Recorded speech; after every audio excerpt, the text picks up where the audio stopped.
Comenzamos en el turno de preguntas. Recordamos que el ministro y el vicepresidente tenemos 15 minutos para esas preguntas. Por favor, compañeros, si podemos ajustarnos a esta circunstancia, puesto que el ministro de Sanidad tiene que comparecer en el Congreso. Comienza preguntando el plural. Adelante. Hola, buenos días. Soy Marcos Paradinas del Plural. Quería saber si podría aclarar, cuando se ha referido a adultos o hermano mayor, ¿se refiere a que pueden salir también en ese sentido niños de 14 a 18 años a acompañarles? ¿Y están valorando alguna posibilidad de que estos niños adolescentes puedan salir? Y si me permite también una pregunta para el vicepresidente respecto al ingreso mínimo vital. Quería saber cómo valoraba las críticas que ha hecho la semana pasada la conferencia episcopal, y esta misma semana, hoy mismo, la conferencia episcopal pedía a los obispos donar parte de su sueldo y también fomentar y hacer más público una campaña para marcar la X en la renta. Quería saber si su vicepresidencia se ha planteado algún tipo de ayuda a la Iglesia Católica, dado que puede darse menos X en la casilla de la renta, o menos donativos, dado que no hay ahora mismo oficios religiosos. Muchas gracias, Marcos, por tus preguntas. Los niños menores de 14 años pueden salir y deben salir acompañados de un adulto. Si hay un hermano mayor, adulto mayor de 18 años, pues puede acompañar a estas personas, o un tutor debidamente autorizado. Y las personas mayores de 14 años pueden salir a hacer las actividades que estaban ya permitidas para los adultos, si es que así lo consideran sus padres y les dejan hacerlas. Muchas gracias, Marcos, por las preguntas. A propósito del ingreso mínimo vital, que estará vigente en mayo, hay mucha gente que nos está viendo que está en una situación muy difícil, una situación incluso angustiosa, porque el confinamiento implica que no hay mecanismos informales, que son los que en otras crisis han hecho que la gente pues, pudiera, con muchas dificultades y con mucha precariedad, llevar unos mínimos euros a casa para llenar la nevera y para mantener unas mínimas condiciones de dignidad. El Gobierno es consciente de esto y por eso hemos acelerado los plazos. Estamos trabajando la Vicepresidencia de Derechos Sociales y el Ministerio de Inclusión, dialogando también con las comunidades autónomas para que en mayo haya mucha gente que tenga una cantidad mínima, que no hablamos de mucho dinero, hablamos de un ingreso mínimo vital que además va a contribuir a incentivar la economía, porque ese dinero no va a paraísos fiscales, ese dinero va al consumo y permite que empresas y autónomos sigan facturando. Con respecto a lo que dicen los obispos de esto, pues yo me quedo con lo que ha dicho el Papa Francisco, que ha demostrado nuevamente una enorme sensibilidad social al plantear pues, la necesidad de que todo el mundo tenga un ingreso mínimo vital, y hasta nueva orden el Papa es el jefe de la Iglesia Católica. Respecto a si el Gobierno se ha planteado ayudas diferentes a lo que ya existe con respecto a la Iglesia Católica, no. Pregunta ahora IM Médico. Adelante. Hola, soy Luis Marchal de IM Médico e IM Farmacia. Son dos revistas, por lo tanto, dos preguntas a los dos miembros del Gobierno. La primera sería si tienen pensado cambiar el IVA a los productos sanitarios, de mascarillas, geles y otros productos, puesto que están al 21% y ya se ha bajado el de los libros al 4% y es algo incongruente. Y luego también siempre se pide un pacto de Estado por la sanidad, por el mantenimiento del Sistema Nacional de Salud. Si ahora van a aprovechar la ocasión para hablar con Pablo Casado, para hablar con otros partidos, para ese pacto de Estado, se pueden hacer un ejercicio de autocrítica en la gestión de esta crisis sanitaria. Muchas gracias. Muchas gracias, Luis, por tus dos preguntas. Ayer se tomó una decisión en Consejo de Ministros, ayer no, anteayer, el martes, referido al IVA de productos sanitarios, en consonancia con las que ha adoptado el resto de socios europeos, y también dimos a conocer, esto sí fue ayer, una regulación de precios, IVA incluido, de 0,76 euros máximo de mascarilla. Nosotros vamos a actuar para evitar abusos y para garantizar que hay una equidad en el acceso por parte de la ciudadanía a los productos sanitarios. Vamos a actuar por la vía de la regulación de precios, como ya lo hemos venido haciendo. Respecto al eventual pacto de Estado sobre la sanidad, pues fíjese, sería ideal, y vamos a hacer todos los esfuerzos posibles para que efectivamente, una vez hayamos vencido a la enfermedad, estamos en camino de hacerlo, pero todavía no lo olvidemos, en una fase dura, llegar a un consenso en una de las políticas públicas quizá de las más exitosas que hemos tenido en 40 años de democracia y que habrá que poner al día y actualizar después de este reto importantísimo al que se ha enfrentado nuestro Sistema Nacional de Salud. Tiempo habrá para hacerlo. Ahora, y quiero decir también que estamos completamente concentrados en la lucha contra el virus y además con una actitud de constante autoexigencia y humildad, porque también quiero recordar que hay muchas cosas de este virus que todavía no conocemos, a pesar de los enormes esfuerzos de la comunidad científica para, contrarreloj, ir descubriendo aspectos que nos permitan ganar días en este combate contra el virus. Vicepresidente. Bueno, en la línea de lo que plantea Salvador, ayer el presidente del Gobierno lo dejó muy claro. Hay un consenso transversal en este país y es que hay que proteger la sanidad pública y a los profesionales sanitarios. Creo que independientemente del partido al que vote la ciudadanía, todo el mundo tiene claro que no puede ser que los trabajadores sanitarios, desde médicas, enfermeros hasta personal de limpieza, trabajen en condiciones de precariedad y que no puede ser que la sanidad no tenga todos los recursos que necesite para ofrecer un servicio público que se ha revelado pues probablemente como el elemento que más une a todos los ciudadanos, independientemente de dónde vivan e independientemente de sus ideologías. Cuando tienes el virus, no te preguntan en el hospital a qué partido has votado o dónde has nacido. Creo que ese consenso de defensa de lo público y, en primer lugar, del sistema sanitario público va a ser un eje determinante en los pactos de reconstrucción, en el que el Gobierno no solamente hemos invitado a todas las fuerzas políticas, sino también a sindicatos, a sociedad civil, a empresarios, a comunidades autónomas, a ayuntamientos, y la defensa de la sanidad pública y de las condiciones de trabajo dignas de sus profesionales, por supuesto que va a ser el eje de trabajo. Y siempre este Gobierno deberá ser autocrítico, siempre. Hemos hecho algunas cosas mal y haremos cosas mal, porque somos humanos y porque estamos afrontando una crisis y una emergencia sin precedentes en la que no podemos gobernar con piloto automático y en el que tenemos que tener muchas discusiones y en el que tenemos que tomar muchas decisiones, algunas de ellas muy deprisa. Creo que la humildad y la autocrítica van a seguir siendo una seña de identidad. Toma la palabra Reuters. Adelante. Buenos días. Belén Carreño, de Reuters. Una pregunta monográfica o monotemática, aunque es amplia, tiene varios aspectos. ¿Qué está sucediendo en las residencias de mayores? El vicepresidente Iglesias salió alrededor del 19 de marzo a dar una rueda de prensa en la que garantizó que nadie se iba a quedar atrás, incluidas las residencias de ancianos. A día de hoy seguimos sin tener datos de qué está sucediendo en esas residencias. Sabemos que la competencia es autonómica, pero ¿qué está haciendo el Gobierno de España y qué está haciendo el Mando Único para garantizar que se están controlando los focos en esas residencias y que cada vez van a menos? Porque no tenemos ni idea de exactamente cómo está yendo la incidencia del virus en esos centros de mayores. Muchas gracias. Pues muchas gracias, Belén, por tu pregunta. Efectivamente, las residencias de mayores, ya desde en fases muy iniciales de esta epidemia, fueron detectadas como un centro importante en España y en todos los países que están sufriendo la pandemia. Por eso, ya en 5 de marzo acordamos con las comunidades autónomas un protocolo que establece con mucha claridad cómo hay que abordar la epidemia en las residencias de mayores, protocolo que se convirtió en 3 órdenes ejecutivas ya en el marco del decreto de alarma que acordamos el 14 de marzo. A mí me consta que ha habido un esfuerzo muy notable por parte de las comunidades autónomas en el cumplimiento de este protocolo y de estas 3 órdenes. Hemos pedido información al respecto, nos está llegando esta información, la estamos analizando y cuando la tengamos analizada daremos datos agregados de la misma. Sí, por añadir a lo que señala el ministro de Sanidad, para ayudar a las comunidades autónomas dimos la consideración de servicios esenciales a los trabajadores sociales que trabajan en las residencias, facilitamos los criterios de contratación, facilitamos 300 millones de euros a las comunidades autónomas para que pudieran contratar personal para estas residencias. Al mismo tiempo, bajo la autoridad del Ministerio de Sanidad, desde la Vicepresidencia Social, redactamos una orden para coordinar con el Ministerio de Defensa el trabajo de la Unidad Militar de Emergencias, que ha atendido ya la desinfección de más de 4.000 centros de mayores en nuestro país, y quiero aprovechar esta ocasión también para felicitar a los profesionales de nuestras Fuerzas Armadas por el trabajo que están haciendo. Tenemos que seguir trabajando con las comunidades autónomas porque el de las residencias es un problema sanitario que ha puesto además encima de la mesa el problema de la privatización y el problema de las condiciones de precariedad en las que trabajan muchos profesionales de los centros de mayores. Hemos pedido también a las comunidades autónomas que consideren a estos profesionales personal prioritario, igual que el sanitario, a la hora de recibir los equipos de protección individual, las mascarillas y el conjunto de los EPIs, y vamos a seguir trabajando coordinados con las comunidades autónomas, que son las que están asumiendo una gestión que es muy difícil para afrontar un problema que es tan sanitario como el que tenemos en los hospitales.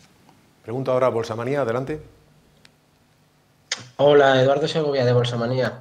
¿Qué tal? Nosotros hemos publicado hoy que los bancos estiman que hasta un 15% o incluso un 20% de las familias hipotecadas van a acogerse a la moratoria hipotecaria, tanto a la facilitada por el Gobierno como a la que han ampliado el propio sector. ¿No les parece que es un porcentaje altísimo y que entonces tenemos un porcentaje de población con una pérdida de ingresos muy grande y que no está funcionando del todo todas esas medidas anunciadas por el Gobierno para evitar esta pérdida de rentas? Y luego, por otro lado, para el ministro de Sanidad, ¿qué pasa con las farmacias que han comprado mascarillas por encima de ese precio de 0,96 euros que va a fijar el Gobierno? ¿Se les va a compensar por la diferencia? ¿Van a tener que venderlas a pérdida? ¿Qué va a ocurrir? Y ya, si me permiten hacer una pregunta a los dos, casi por curiosidad, por la marcha atrás en la cosa de los niños, ¿quién les asesoró para decir primero una cosa y luego dar la marcha atrás? ¿Y por qué el propio partido del señor Iglesias criticó una decisión que se supone que habían tomado en un Consejo de Ministros en el que hablan ustedes entre ustedes? Muchas gracias. Muchísimas gracias por las preguntas. El Gobierno ha tomado una serie de medidas para afrontar la dimensión económica y social de esta crisis sin precedentes. Y yo creo que es muy interesante comparar las cosas que se hicieron en este país después de la crisis de 2008 con las que se están haciendo ahora. Como usted sabe, después de 2008, los despidos y el problema del empleo fue gravísimo. Este Gobierno ha dado cobertura mediante ERTEs a 4 millones de trabajadores. Este Gobierno ha prohibido los despidos por causa del COVID-19. Este Gobierno también ha prohibido que se produzcan desahucios, que, como usted sabe, fue una de las grandes vergüenzas para España después de la crisis del año 2008, y al mismo tiempo ha facilitado ayudas al alquiler y ha facilitado moratorias para familias y también para otros actores sociales. Cuando usted señala que efectivamente va a haber un porcentaje de ciudadanos que se acojan a esa moratoria, pues revela la dimensión de la crisis social y económica que estamos viviendo y que efectivamente vamos a tener que seguir haciendo cosas. En mayo vamos a tener un ingreso mínimo vital que va a cubrir, lo anunciaba el ministro de Inclusión, a por lo menos 1 millón de hogares españoles que están en una situación desesperada y que muchas veces tienen que pagar un alquiler o tienen que pagar una hipoteca. Los datos que ustedes señalan revelan que efectivamente hace falta que el frente social y económico de esta crisis siga dando pasos para que de esta crisis no se salga como en el año 2008, rescatando a la banca, sino que se haga rescatando a las familias de nuestro país.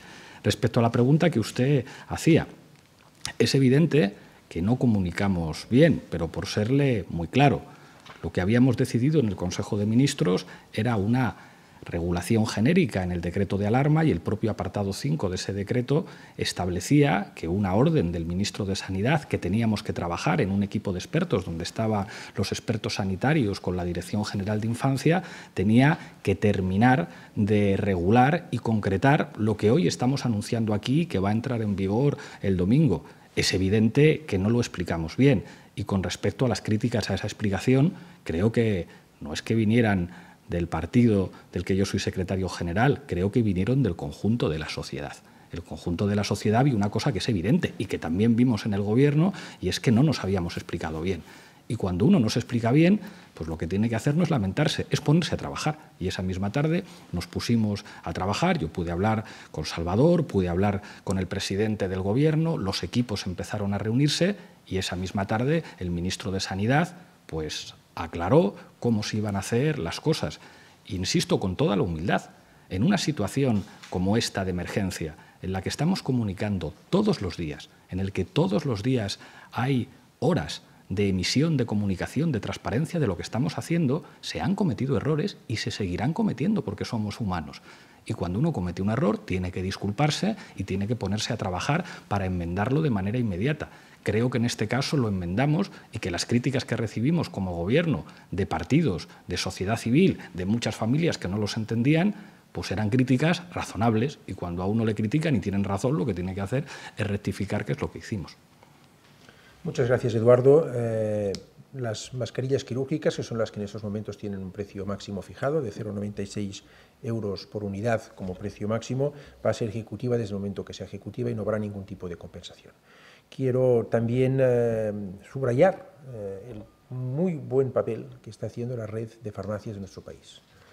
Creo que hay más de 20.000 instalaciones de farmacias en nuestro país, están haciendo durante toda esta crisis un papel que quiero subrayar y destacar a raíz de su pregunta. Siendo este un producto muy demandado por ustedes, entiendo que ninguna de ellas tenía o tiene stock de este producto y que ha ido teniendo salida en el mercado. Y respecto a la segunda cuestión, que también me ha dirigido a mí, pues suscribir la explicación que ha dado el vicepresidente de Derechos Sociales. El Gobierno explicó en los términos en que se proponía el Congreso la prórroga del decreto de alarma, que me confería a mí unas facultades, si así fuera aprobado, como efectivamente ocurrió ayer, de, mediante órdenes, aliviar algunas de las medidas de confinamiento, fase en la que todavía estamos. Anunciamos la misma tarde, escuchando a la sociedad lo que hacíamos, y la decisión la hemos tomado escuchando a la Dirección General de Infancia, por descontado, a la Dirección General de Salud Pública, que es quien eleva la propuesta final, y escuchando a todo un conjunto de sociedades de pediatría, de psicología, organizaciones infantiles, epidemiólogos, sociólogos, y también a las comunidades autónomas que nos han hecho llegar su parecer, en algún caso escrito, en algún caso verbalmente. Recordamos que el ministro ya tiene que comparecer en el Congreso en los próximos 20 minutos, se tiene que desplazar hasta allí, así que se ausenta y disculpamos su presencia. Gracias, ministro. Y continuamos la comparecencia en rueda de prensa con el vicepresidente de Derechos Sociales y Agenda 2030, Pablo Iglesias. El turno de preguntas ahora corresponde a OK Diario. Adelante, OK Diario. Sí, vicepresidente, buenos días. En primer lugar, quería pedirle un par de declaraciones que me han hecho llegar compañeros periodistas.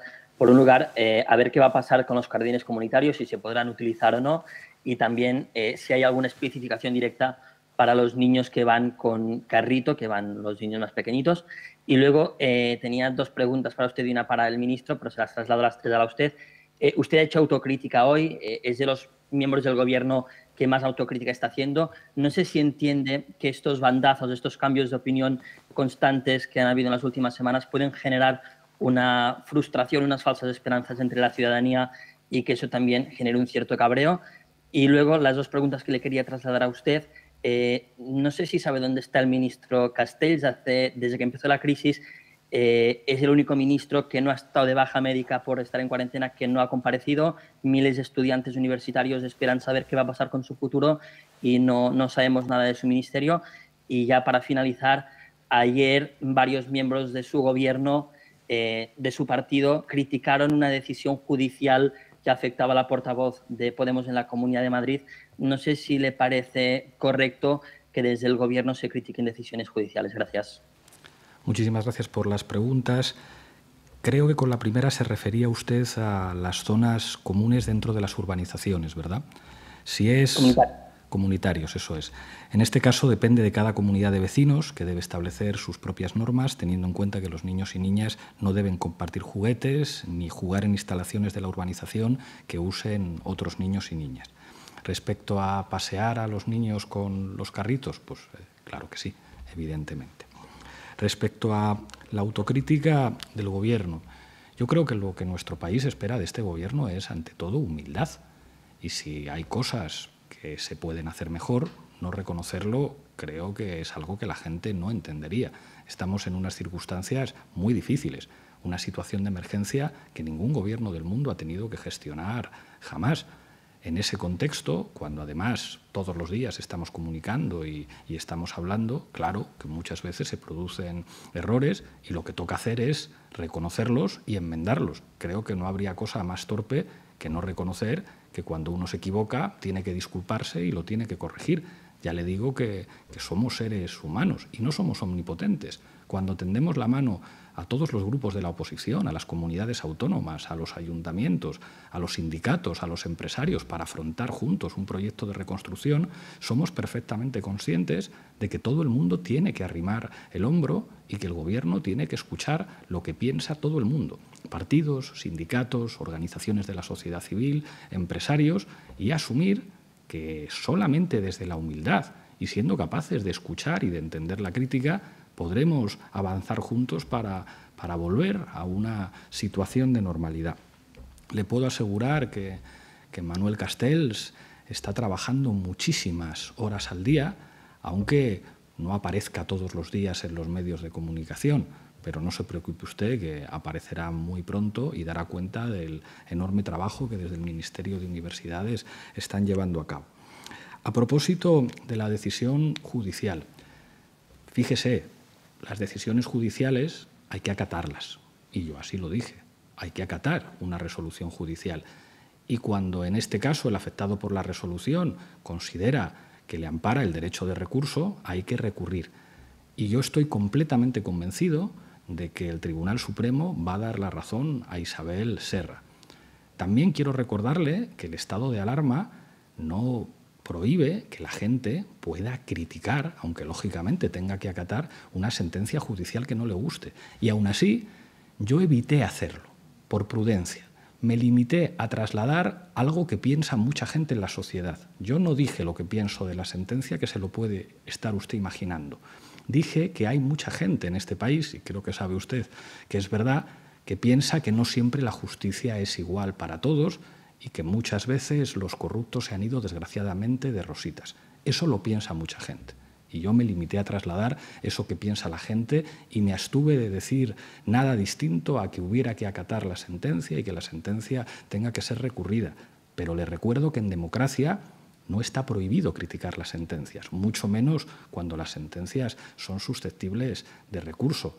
Quien quiera poner una mordaza a los españoles y decirle que no pueden criticar una sentencia si les parece que no se ajusta a derecho o que no responde a criterios de justicia, creo que piensa que vive en un Estado autoritario. Por suerte, no es el caso de nuestra democracia. Radio Euskadi pregunta ahora. Adelante.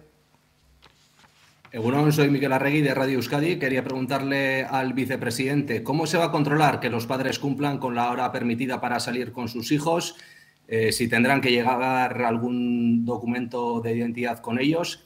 Y ya que el ministro ya se ha ausentado, se lo pregunto a usted si piensa delegar la toma de decisiones en torno a la desescalada en las comunidades autónomas, tal y como ayer sugirieron fuerzas vascas y catalanas. Muchas gracias. Egunon, es que ricasco por las preguntas. Respecto a la primera, mire, le voy a ser muy claro. La razón por la que está funcionando bien el confinamiento en el conjunto del Estado no es la precisión del boletín oficial del Estado. No es tampoco la acción coordinada y enormemente eficaz de todas las fuerzas y cuerpos de seguridad del Estado, Policía, Guardia Civil, Ertzaintza, Mossos d'Esquadra, policías locales. La clave de que el confinamiento esté funcionando es el enorme sentido cívico de la ciudadanía, de todas partes, de la ciudadanía de todos los lugares de nuestro país, que son los que están haciendo que cuando vemos en el Comité Técnico los datos de movilidad sea impresionante la autodisciplina y la conciencia que tiene la gente de nuestro país a la hora de asumir que hay que estar confinados, que hay que mantener las normativas de distanciamiento social. Lógicamente hay excepciones, pero las excepciones son las menos. Y les soy muy claro, si la gente no estuviera convencida de que el confinamiento es necesario, por muy precisos que seamos en el boletín oficial del Estado, por muy precisas que sean las comunidades autónomas en sus boletines oficiales, por mucho celo que los diferentes cuerpos y fuerzas de seguridad del Estado empleen en su trabajo, esto no funcionaría. Esto está funcionando gracias a la gente. Gracias a la gente que en Euskadi, en Madrid, en Cataluña, en Extremadura, en Canarias, en Baleares, en todas partes se está tomando esto muy en serio. Entonces, para que funcione lo de los paseos con los niños y niñas, esto no depende de lo estrictos que seamos a la hora de vigilar que la gente efectivamente sale entre las 9 y las 9. Lo fundamental para que esto funcione es que la gente es seria, es responsable y entiende que esta norma, que implica muchos límites y muchos sacrificios, es para salvar vidas.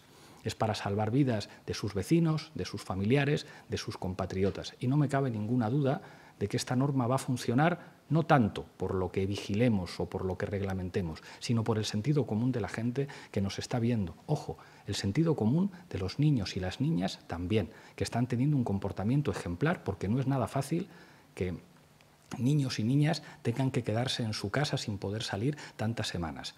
Y cómo se están portando, cómo nos llega de muchísimas familias de cómo se están portando los niños y las niñas, revela que podemos estar muy orgullosos del enorme sentido cívico que tiene la gente de nuestro país. A propósito de la segunda pregunta, esto solamente va a salir bien si nos coordinamos con las comunidades autónomas y con las entidades locales, que son las que tienen la presencia más cercana con la gente. La coordinación con las comunidades autónomas es absoluta. Tenemos que trabajar juntos. La Administración del Estado es el Gobierno del Estado, pero también son las comunidades autónomas y sus dispositivos institucionales, y también son los ayuntamientos y sus dispositivos institucionales. Tenemos que trabajar todos juntos en plena coordinación. Y esto va más allá de que yo sea federalista. Esto tiene que ver con la eficacia imprescindible para salvar vidas y para seguir avanzando en una dirección que nos permita poco a poco ir recuperando espacios de normalidad. Por lo tanto, máxima coordinación con todas las administraciones, con la vasca, con la catalana, con la navarra, con la madrileña, con la andaluza, con la castellano-leonesa, con la castellano-manchega, con todas. Es el turno de preguntar del diario argentino Clarín. Adelante, Clarín. ¿Qué tal? Buenos días, soy Marina Artusa, corresponsal del diario Clarín de Argentina. Le quería preguntar al vicepresidente por el estudio, a partir del estudio serológico que se va a realizar en España, si contemplan o qué opinión tiene al respecto de la posibilidad de implementar un pasaporte serológico para que la gente circule. Por otro lado, quería saber, teniendo en cuenta su rol de vicepresidente social, si se contemplan algún tipo de ayudas para la cantidad de ciudadanos extranjeros varados en España. Son miles, particularmente argentinos, hay cientos. Y por último, la ministra de Igualdad, Irene Montero, en una entrevista hizo una valoración muy positiva respecto del modo en el que Argentina está llevando a cabo esta crisis, está controlando esta crisis de la epidemia. Quería saber si él comparte esta afirmación y de qué modo. Muchas gracias. Muchas gracias, Marina, por sus preguntas. Respecto a la primera, no es algo que haya valorado el Gobierno y no puedo decirle nada más. Respecto a la segunda, quiero decirle que el Gobierno es enormemente consciente de lo que están aportando, y es emocionante decirlo, muchos trabajadores que han nacido fuera de España y que están siendo determinantes en que estén funcionando los servicios esenciales, en que estén funcionando las cadenas de distribución de alimentos. Y quiero decir claramente que el Gobierno no se va a olvidar de ellos, porque está siendo en muchos casos un trabajo ejemplar e imprescindible. Una de las claves para entender por qué los ciudadanos españoles pueden encontrar frutas y verduras en los supermercados es porque en el campo están trabajando muchos trabajadores que no han nacido en España y que están asegurando que esa distribución llega, y le aseguro que el Gobierno no se va a olvidar de ellos. Respecto a Argentina, tengo muchos amigos en el Gobierno argentino, no han dejado de preguntarnos cosas. Ellos han visto que España ha sido uno de los primeros países del mundo en los que, desgraciadamente, la pandemia se ha extendido, y no han dejado de preguntarnos por las medidas que hemos tomado.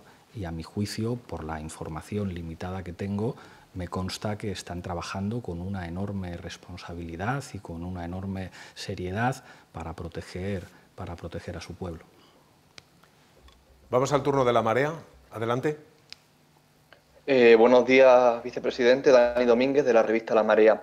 Quería insistirle en la pregunta que le han lanzado antes al ministro Illa acerca de los expertos consultados para proponer esta salida de los menores a partir del próximo domingo. Quería saber por qué decidieron virar esta decisión en pocas horas y qué opinión tuvieron los expertos ante este cambio, y si van a poder garantizar que los menores puedan salir con plena seguridad a partir del domingo.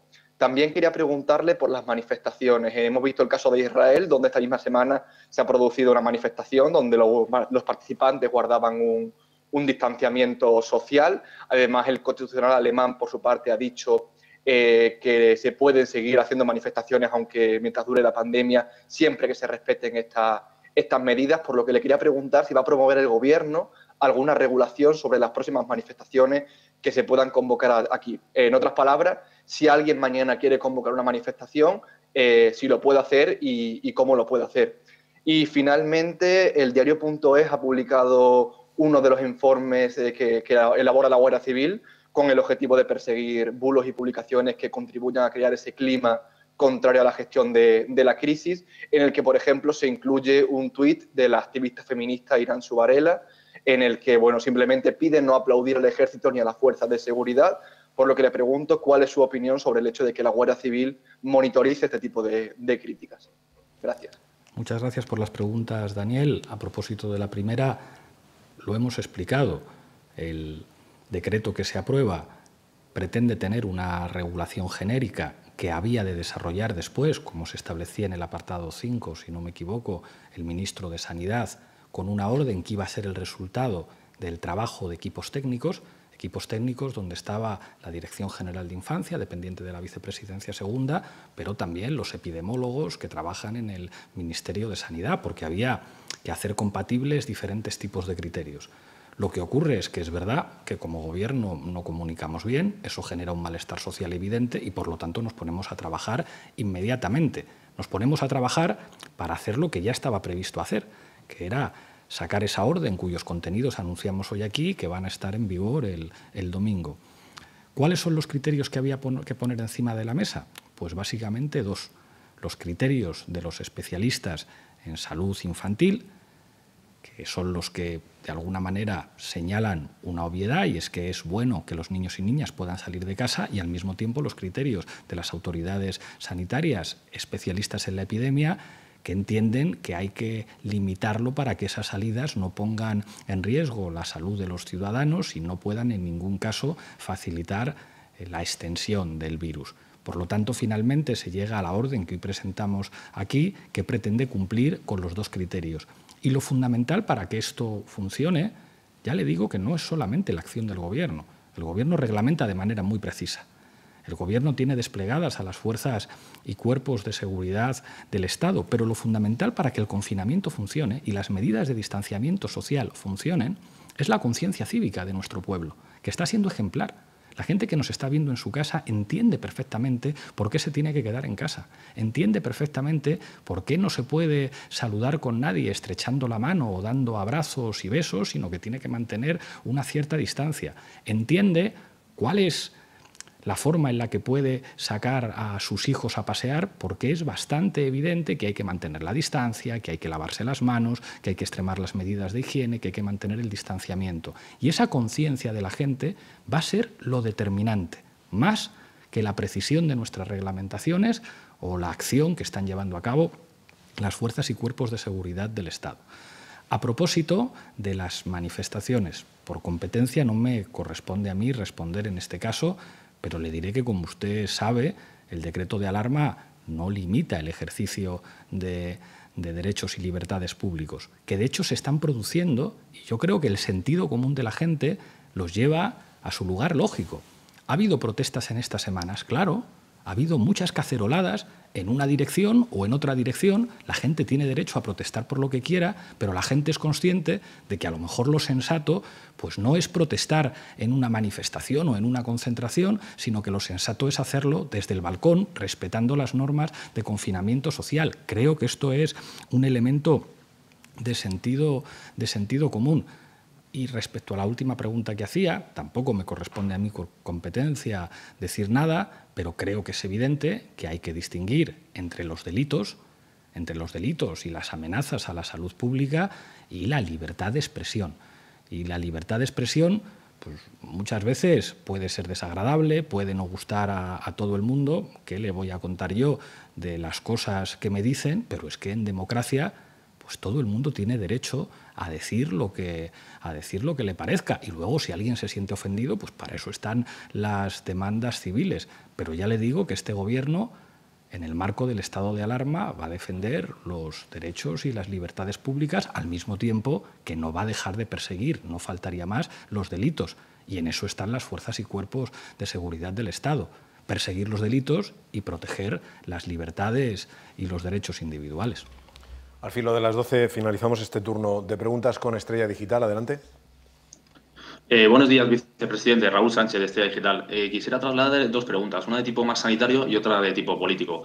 Por un lado, en cuanto al tema sanitario, si van a hacer algún tipo de recomendación o va a ser algo obligatorio el llevar mascarillas o guantes en espacios públicos. Y por otro lado, también respecto al tema sanitario, ¿qué tipo de medidas está tomando el Gobierno para que España no tenga que depender de China para todo el tema de los test, en este caso, o de los EPIs, con el fin de evitar, lógicamente, que puedan venir defectuosos, como ha pasado últimamente con el tema de las mascarillas, y puedan contagiar a los sanitarios?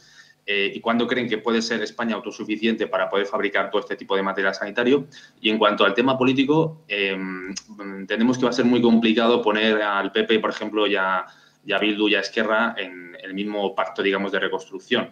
Es decir, si no pueden poner a todos los partidos en el mismo, digamos, acuerdo, ¿van a primar unos partidos sobre otros o qué tipo de acuerdos van a primar sobre todo? Gracias. Muchísimas gracias, Raúl, por las preguntas. La primera, que es específicamente sanitaria, le toca responderla a las autoridades sanitarias. Yo me limitaré a responder la parte específica del acuerdo que se convierte en orden y que entra en vigor el domingo, que es si los niños tienen que salir de casa con mascarilla. No es obligatorio, pero si va a un sitio con mucha gente es recomendable, igual que para la población general. El resto de detalles creo que los debe comunicar la autoridad sanitaria. A propósito de lo que decía usted de China, ayer el presidente del Gobierno lo dejó claro. Es un consenso transversal en nuestro país que la política industrial se tiene que redefinir. No puede ser que la cuarta economía de la zona euro, si viene una pandemia como esta, no tenga capacidad para producir respiradores suficientes para las unidades de cuidados intensivos o para producir todos los equipos de protección individual. Y que tengamos que vernos en una situación de desorden global donde hay poco menos que una guerra caníbal por ver quién consigue las mascarillas y donde los especuladores y los buitres pretenden hacer el agosto a costa de la salud de los ciudadanos. Y creo que todo el mundo ha visto la situación en la que se han visto gobiernos que no tenían capacidad ni para fabricar los respiradores imprescindibles para las unidades de cuidados intensivos, y ha habido un movimiento de solidaridad de empresas y trabajadores, por ejemplo, los trabajadores de la factoría de Martorell, que se han puesto a adaptar su tecnología a fabricar respiradores, pero que ha puesto encima de la mesa los límites de la industria de nuestra patria para responder a una situación así. Por lo tanto, es un consenso transversal que habrá que reorganizar la industria para que, si vuelve una situación como esta, nuestro país tenga los medios necesarios para fabricar respiradores, para fabricar equipos de protección individual. Sobre los plazos específicos, bueno, esto tendrá que decirlo, en este caso, la ministra de Industria, pero ya le digo que trabajamos en esa dirección. A propósito de poner de acuerdo a los partidos, cuando nosotros planteamos los acuerdos de reconstrucción, cuando planteamos un nuevo New Deal, lo hacemos desde el convencimiento de que hay una serie de consensos transversales, de que esto no va de las ideas que tengamos cada uno. Yo creo que la gente que ha votado al Partido Popular entiende que hay que reforzar la sanidad pública, entiende que hay que reforzar la industria de nuestro país para que pueda fabricar respiradores, para que pueda fabricar equipos de protección individual, y que entiende que las deslocalizaciones nos han colocado en una posición vulnerable como Estado. Creo que la gente, independientemente de qué partido haya votado a Esquerra Republicana o al Partido Popular, entiende que en circunstancias como estas, bueno, hay que proteger a la ciudadanía y tiene que haber una salida social, que nadie se puede quedar atrás, que el ingreso mínimo vital es necesario para proteger la dignidad de las familias, pero para proteger la capacidad de facturación de autónomos y de empresas que necesitan que el consumo se mantenga a unos mínimos niveles estables para que la recuperación económica sea más rápida. Que es un consenso transversal también que hay que proteger y cuidar a las industrias y a las empresas que generan riqueza aquí, pagan impuestos aquí, y algunas, como el caso de Chocolates Valor, pueden subir el salario a sus trabajadores en plena crisis del COVID-19.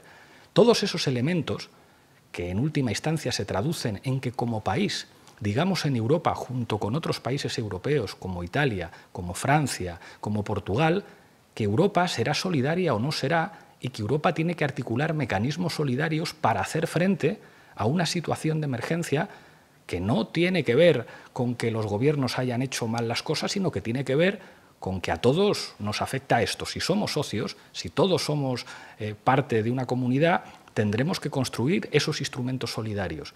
Y ahí, como gobierno, aspiramos a que España tenga una voz en Europa que esté respaldada por todas las fuerzas políticas, independientemente de la ideología que tenga cada uno, independientemente del carné que tenga cada uno en el bolsillo, independientemente de los símbolos con los que se emocione cada uno. Por lo tanto, creo que se trata de que sigamos tendiendo la mano a todo el mundo y tengo la sensación, y lo digo con toda la humildad, de que los españoles, independientemente del partido al que hayan votado Partido Popular, hayan votado EH Bildu, hayan votado Esquerra Republicana, Ciudadanos, Partido Socialista, Unidas Podemos, quieren que nos pongamos de acuerdo. Y quieren que empresarios y trabajadores se pongan de acuerdo. Y quieren que las organizaciones de la sociedad civil y del tercer sector sean escuchados para esos pactos de reconstrucción que tienen que ir más allá de la mera aritmética parlamentaria y tienen que ser acuerdos de país. Creo que la sanidad es la mejor expresión de ese acuerdo de país, independientemente del partido al que uno vote, independientemente de cuál sea nuestra lengua materna, sea el castellano, el catalán, el euskera, el galego, todos tenemos claro que queremos una sanidad pública y fuerte que nos proteja cuando, cuando nuestro padre o nuestra madre se está jugando la vida y tiene que ser atendido por profesionales sanitarios en una unidad de cuidados intensivos. Y no importa que te atiendan en catalán, en gallego, en castellano. Y no importa cuál sea la administración en último caso responsable, importa que esos trabajadores y trabajadoras sanitarias tengan los mejores recursos públicos y tengan sueldos decentes para poder hacer bien el trabajo de protegernos a todos. Y eso es un consenso transversal independientemente del partido al que se haya votado. Y por eso este Gobierno va a seguir tendiendo la mano a todo el mundo.